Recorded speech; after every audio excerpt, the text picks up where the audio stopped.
How do you know if your photos are good? The more you shoot, the more you might suspect that none of your work is very good. And so it begins.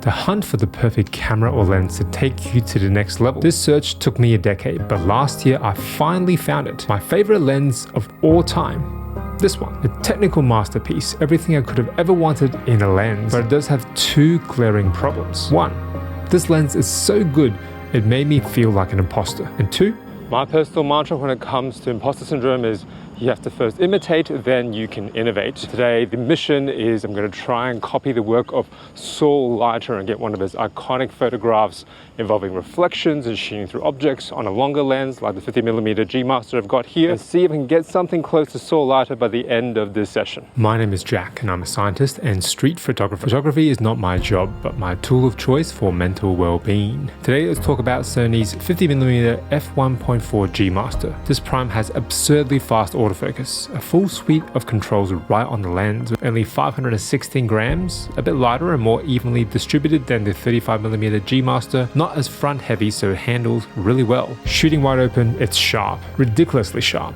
unreasonably sharp, yet buttery smooth transition to out of focus bokeh, chromatic aberration, vignetting, distortion, almost none to speak of, and what's there is all correctable in Lightroom at the click of a button. It is pretty much a perfect 50, but the more I shot with it, the more I realized none of this matters.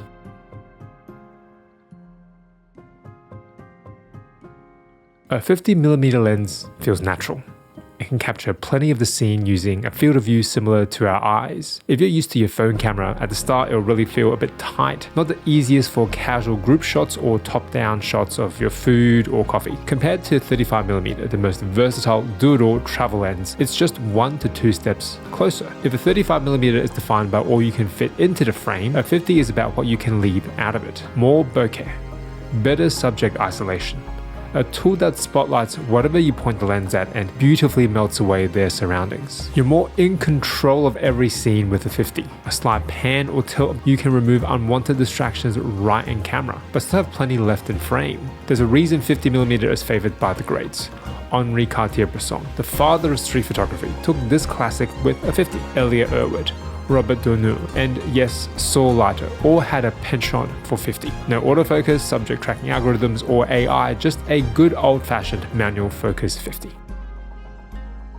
The imposter syndrome, where you feel like a fraud despite all external accomplishments and any evidence to the contrary, is a plague amongst the photographic community. Right now, it's still not officially classified as a psychiatric disorder by the APA, and there's no standardized way of diagnosing it. It really gets confused with anxiety and depression an awful lot. No one really knows definitively how to treat it in an evidence-based way. For me, some strategy that worked a little bit is based upon the Japanese philosophy shuhari. Learn the basics, imitate, then innovate. Unexpected details, pops of color, incidental symmetry, juxtaposing geometries, layering of elements in a way that puts you at ease but makes you take notice all at the same time. Sure, the beautiful backdrop of 1940s New York City helps with the nostalgia, but the man was a master. My work will never be as pure, elegant, or beautiful as Saul Leiter's, but all I'm hoping for is a mere facsimile to learn his basics, to pay homage to the greats, and hope I can find a hint of something original by following in their footsteps. Shuhari. Imitate,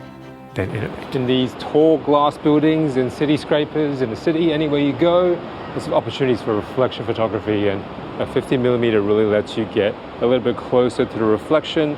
The light is bouncing off the glass panes back onto your sensor, so a longer lens like a 50 really helps. When light's bouncing off a layer of glass and reflection, just adds a bit of extra mystery to the shot, more layers to your composition. Of all the 50s out there for Sony, why this one? There are much smaller and lighter options. 50mm f1.8, 55mm f1.8, 50mm f2.5, not to mention third-party 50s from Sigma or Samyang. It all comes down to that f1.4 aperture and image quality in a compact size. With IBIS, tripod, high ISO performance, you can still get really clean shots. F2 should be enough, but I'm my own worst enemy here. I shoot sometimes by day, but mostly at night. I love the neon vibes and dark silhouettes. I focus a lot on individual subjects in my shots, so they need to be sharp. A slower shutter speed, like 1/60th of a second, even with IBIS, has motion blur. I do a lot of travel, so tripods just aren't allowed in a lot of places, and f1.4 solves most of my issues. But if you shoot equally day and night, don't mind motion blur or use a lot of tripods go with f2. Your neck and wallet will thank you.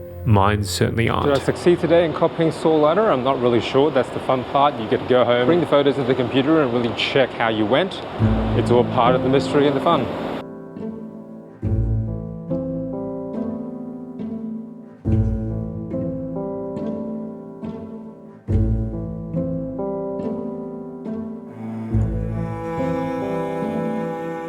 And that's why the Sony 50mm f1.4 G Master is my favorite lens of all time. Versatile enough to capture the romanticism of a bygone era with all the modern bells and whistles that technology has to offer. But it does have two glaring problems. One, just like me, it might make you feel like an imposter. And two, it gets overshadowed all the time by its bigger brother, the heavyweight champ, 50mm f1.2 G Master. More on that in the next video. Here, when it's ready to go, I'm Jack, just trying to capture the peace in each moment.